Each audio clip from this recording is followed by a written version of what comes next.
Okay, so coming back to the admin dashboard, that covers the sort of cluster management. Then the second piece here is the accelerator node. So this is our GPU as a service layer. This is where we're going to add our physical servers. And again, that's a very simple process. You come into the add GPU as a service node here, and we click on the add GPU as a service button, and you're going to enter here a name, and we've already selected a region. We're going to add it into one of the regions here. We're going to specify an IP address, port, and username, and then we're also going to specify a role. So the first node that gets added in a region will be typically the controller, and you can also select additional roles such as service gateway, so it can inherit any of the workloads that are being deployed into that GPU as a service cluster, can inherit gateway IP addresses that are configured at this stage. And by selecting the service gateway option, you can then enter an external service IP. So when you're mapping end user services, they can be pinned to that external service IP that's being configured here. And then you can also select this node as a storage service. You can select one of the nodes in a particular region to act as a storage service, and that then provides a persistent storage layer for end users. This is where end users can provision multiple volumes, shared volumes. They're going to get mapped to the GPU workload resources, and they get mapped when you subscribe to a pool. You can select which workloads you want to assign that storage to. Typically, that storage would contain things like language models, shared data sets, data that needs to be mapped across more than one worker would typically be stored there. And of course, data that needs to be persisted across reboots also would be stored on that facility. So adding the node is very simple. Once you've added a node, you then pop into the menu here and you see the display SSH keys. So you select that, and then you can copy the SSH key here with this copy button. And then you would drop that SSH key onto the node. This node would be bootstrapped with Ubuntu 24.04. You'll have SSH service running. So this is sort of a out-of-the-box default Ubuntu 24.04 environment. And then you're going to drop that SSH key onto the node. As soon as that key is inserted onto the node, we can then access and we can test the connection, and we can then log in to that node and manage everything from that point.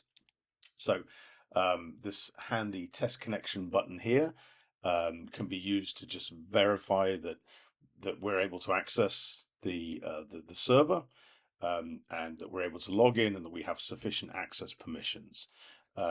In order for our test to pass, this user that's been provided must have privileged administrator access. So that means sudo access in that environment that allows us to install and configure software onto that node.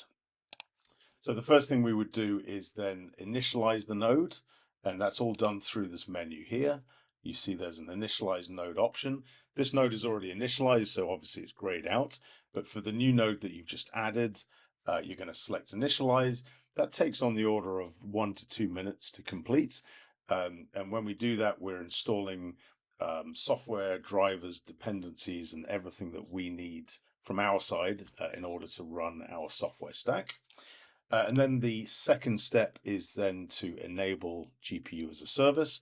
And again, that is an option that becomes enabled in the menu. If you're adding additional nodes, all of the nodes in this region will form part of a Kubernetes cluster underneath the hood. And so as you add additional nodes into this table, the other nodes will have the option, once GPU as a service is enabled in a particular region, they will then have the option to join the GPU as a service service in that region. And so each of those nodes can be joined together. You can have as many nodes as you want. And of course, each of those nodes can have different roles in that Kubernetes cluster. So you go through the process of initializing them. Once you've initialized the node, then we're going to scan it and we're going to detect all of the resources on that node. So you can see here that we've detected the physical storage, we've detected the number of CPU cores on that node, and the amount of system RAM that's available in that environment. We've also scanned, of course, the GPU resources, and we've identified which type of GPUs are available. And you'll see that pop up here under the GPU device tab. So we can see on this particular demo node that we have two Tesla T4 cards. These are obviously not hugely powerful cards, but I think they're useful to illustrate the breadth and capability of our platform. So hosted AI supports all GPU devices from Tesla generation onwards, all the way through to the latest and greatest, B100s, B200s, and so on. We also support the RTX class of GPU devices. We're talking NVIDIA, of course, and our initialize and enable operations will load the appropriate drivers in order to detect those devices and to be able to run and manage those devices. So this node is onboarded. We can also see all of the storage capacity. So the ephemeral storage here and the shared storage. So this node was enabled as a storage service node, and so we've identified a volume group that's been named persistent store. The volume group must reside on a block device. How that block device is mapped to the host is entirely up to you. So you can map that over an external protocol like iSCSI or Fiber Channel, something like that. Or this can be a direct attached storage drive, connected to a RAID HBA controller. As long as it's presented as a block device, and we can insert a volume group onto there. Actually, the volume group is inserted first by you, and then you're going to tell us which volume group we should be using for the shared storage volume.